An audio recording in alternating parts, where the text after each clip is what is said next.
Myrmonden with a review of Golden Kamuy episode 23, and I am, having just watched it right, I honestly feel really exhausted. I feel like, man, I burned some calories there. Yeah, I probably lost like 1 kilogram, which is like 2.5 pounds of fat there. I just watched the episode. It was really exhausting. Like, it's so good. There's so much thing happening. I mean, I keep saying this is my favorite anime this year, and like I'm working on a 10 top list, so on, right? But this is pretty much my number one, and I said it for like 3-4 weeks now because I feel Golden Kamuy really is my number one, and that's like, it's really hard to say which is my second favorite anime season. So it makes me really hard, and like the general, like, you know, 10 to number 2 is hard, but Golden Kamuy stays as number one, right? Golden Kamuy for me is just like, it's the obvious number one for me in my opinion. And of course you're here because you like Golden Kamuy, right? I also like Golden Kamuy, but I really mean that. It's like, and it's like normal.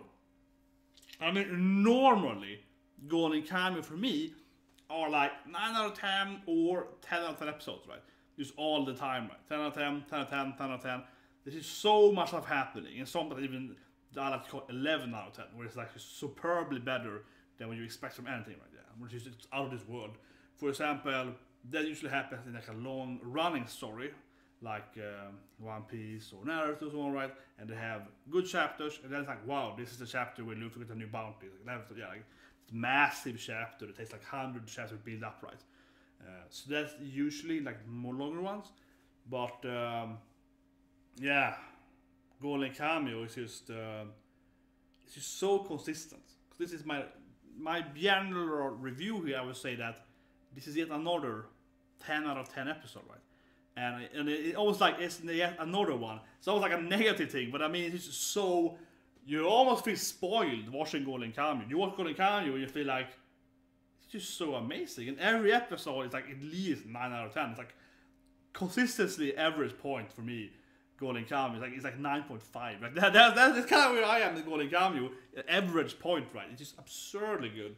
And this episode though, it's even 11 out of 10, I would say, because now everything comes together. As I just mentioned, right, with like some other longer going mangas so on animes, you kind of have those like massive episode chapters every now and then, because they have like, you know, such long build up, 100 episodes build up, 50 episodes so on.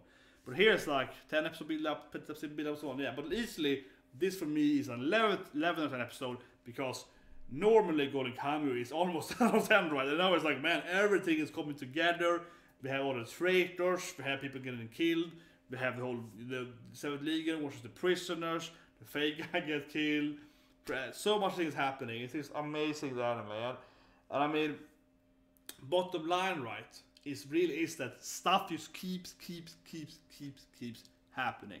And what it means that is that when you watch other animes, animes are pretty good, but you watch them and you're like, yeah, this is pretty funny, have some jokes, and action is pretty good and so on. It's like, yeah, 7, 8.10 and so on. And that's kind of what you feel generally, right? But when you watch Golden Kamuy, it's really like, man, I feel like I watched like 3 episodes now. This is like 3 episodes, like 4 episodes of another anime. And it doesn't feel like it's too high paced either.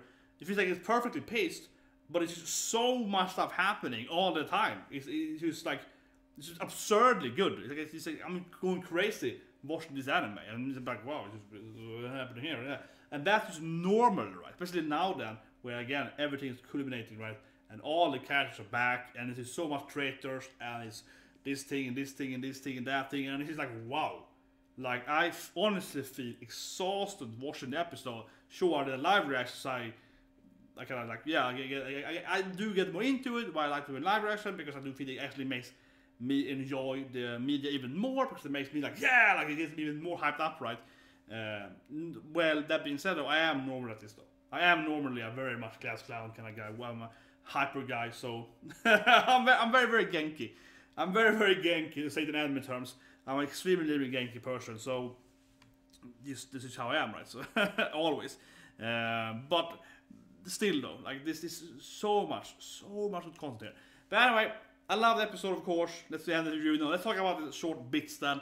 But there's so much to mention, right? It almost feels like I'm lost of words when someone is like, oh, I love this thing. And you're like, why? Like, oh, I just love it. And it's like, why? Well, I almost can't even explain why, because everything is so good. But so that I'm not the kind of foolish guy though. They just tell me that this is the best thing ever, right? And they don't tell you any examples.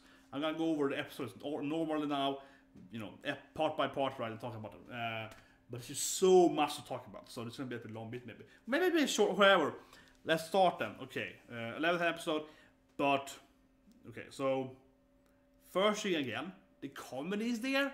The comedy is still really funny, right? So they have jokes, and I almost had the reactions, like I commented on it, but I was like, man, the guy, the fake, just got killed, and he shot in the head, and now I'm laughing at it, and I'm just like, man, I love his anime, because that guy just got murdered, and I'm like, yeah, that's funny, it's just crazy how you're still laughing at that. And so even the jokes this episode, there weren't that many jokes, but it's definitely more action-packed episode, right?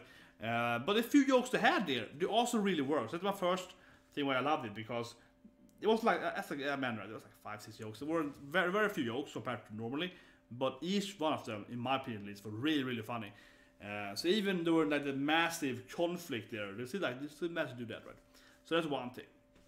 Second thing, it had so much tension and great moments. For example, when Inkarmat is almost getting killed in Cross, right? And we see the bear, and we see Naxagan, he gets the bear thing.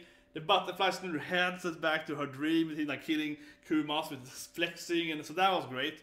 Back to that thing, some tension, and then we see him, Ushiyama bro is like, no, you better have love, guys. He's like a romantic guy, right? We know he got the trap there, he's dating and so on, or whatever, married her. So he's all about love, right? So he goes to save them, because he's like, I wanna help you with your love. So that is fantastic that he's there doing that thing. I love that. That scene was great, especially since we see him dying. He's like, oh, I will fight for love, and then before he dies, like throws it away. He's like, oh, no, not kidding me. So that was great. Oh, I love that. That topic though. Before I go for him, Inkarmat, is she still a traitor though? I mean, she obviously betrayed him, calling Seven Legion, right? And it was a very weird ending with Inkarmat, because it ended with Inkarmat going up to the roof of kind of like the entrance, and she was like, oh, I need to see better. So I think Inkarmat's still a traitor though, which is kind of weird, but yeah, I think that she's still somehow trying to betray them, and she might even be the one that told him that bomb over there, right? Bomb over where Sugimoto is, because she goes up there just before the bombs arrive, the mortar, whatever they are, falling on Sugimoto, and maybe her father, and it's a really weird scene. It's a really like, she's probably doing something scene, right? Because it really looks like she is trying to betray them, because we can't really see her after she gets to the the apex of it. But I guess that she's probably like, doing something, or like doing some hand signals, or doing something that's like, oh, okay, so we're there, or telling them something, right? So I think she's still working against them. So that's interesting. That's one thing though, I would say it before I go on the characters. So that's a great scene, and few things always. Hayakata though, and I like Hikata and Inu though, the warden, right? They had the fighting sword, which is a great fight too. So it's kind of like I don't know what's that name for this in English, but in Sweden at least they have this thing called the belt spanner battle, or like belt spanner fight or something. So that's like a weird battle thing where you take a belt, right, like a sash or a belt, and you tie it with two people. So you tie it up to like, you tie two people together, and you give them like a knife or a blade or something like that each, right? And they have to fight until the other one is dead. And that was something you did back in the days, because like, why not? Otaku. So you did that, right? And when I saw them being tied together with the chains there, that really gave me that kind of like, oh, it looked to me, because I used to live in the city, we had this like massive statue of two people fighting in that like a belt spanner. Yeah, they have that, the statues are like, combined together, and they're kind of like killing each other. They can't escape until one is dead, right?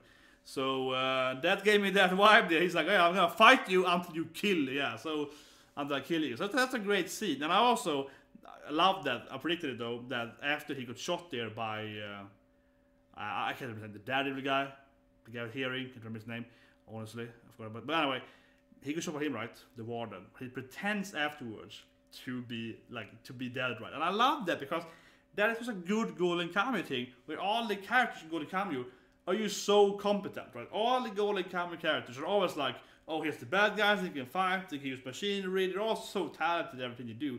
which is so fun to watch because you never expect what he can do next, right?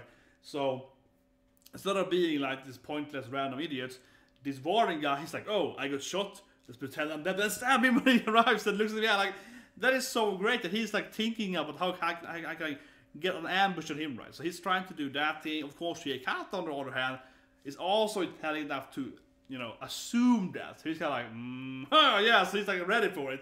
So I love how everyone is bringing their A game, as always, right? Like Golden Kamuy, every character is bringing the maximum potential, I feel, that it can have without being like absurdly too powerful in certain, yeah, like they're like normal, like they're much intelligent. Like basically, Golden Kamuy characters are the reverse of a horror, typical horror anime and horror movies, where every character is an idiot, right? Where every character is like, oh, she chase ghosts, yeah. These characters are much more like, oh yeah, let's actually fight like this, let's pick a trap, let's do this thing. So I think that's so great. I mean, I did predict it though, because I feel like he's probably gonna die from this. And but he can't also, it just feels so good there.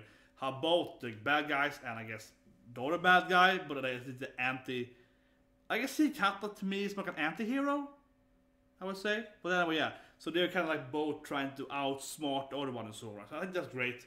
And also that hair, of course, is fake and so on. So that the whole warden is also good because the warden is clearly characterized as an intelligent person because they had him in another place, had a fake and so on. Right? So the warden clearly is intelligent. So he's going to have some plans and so on. Right? So they all comes together very well, I feel, in my opinion. So that's very great. So that's really cool. None of them died yet, I guess, but I think Hikata's going to win, right? Because next episode is the final episode, right, of this season. I have a very hard time seeing it being the final episode of the total. They're requested to me because I have the gold left, probably have some other bad guys coming in. It feels like there's a lot more here, right? A very good anime, because I want more of it, but I mean generally. So I think that Hikata, just on that sense alone, is going to survive, because the narrativeness for him is way grander, right? He has the Kenshin guy, the Batusai, all that storyline, Shogunate and so on. And the warden is just a warden. A cool character, but he is like no bearing on the story otherwise, the being very important for the prison, but not really being important for the general finding the goal, right? So I guess there's been at least one more season, and Hikata is gonna be a major player, right, if he survives. If the warden survives, he's just gonna like do whatever. Is he gonna betray the state and go for gold? Maybe, I guess it could happen. So I think the warden is gonna die though, just in that sense alone, right? Because he's not really bringing anything to the table after his prison has been destroyed. On that note though, that was kind of funny though, the whole Locust thing. Oh, we blame the Locust. One thing though, which I liked with that thing though, is that he said that, well, no one's gonna care anyway. We're up in Hokkaido, we tell them Locust that they're gonna go here, she goes, they're gonna go here. It's really cold up here, so like no one's gonna go there and travel and actually verify the truth or not. That's a good point, like no one's gonna care, so we can just lie anyway. Like that was great, that was great. That being said though, I think someone would, because it plays a little crazy, but someone would eventually of course find out it's a lie, right? But still though, it's pretty funny, it's pretty funny. But yeah, amazing episode, and in the end we do see him have blue eyes. So I guess he's gonna be the father. I think the father's gonna be alive, right? I know we have the fake and then this guy, so I feel that the chance of him being the father is much higher now, as he had a fake first, and like, so yeah, so I think he's probably gonna be the father. That's my guess on it. Let's have blue eyes now, or otherwise it's not be him, right? Anyway, hope you liked this review of Golden Kamuy episode 23. See you guys probably next Tuesday with the last final episode review and live reaction. Otherwise, I'm gonna do some Dragon Quest 11 stream in about 2 hours or so, a little midnight. So you should do every day. So yeah, anyway, have a good, and I'll see you.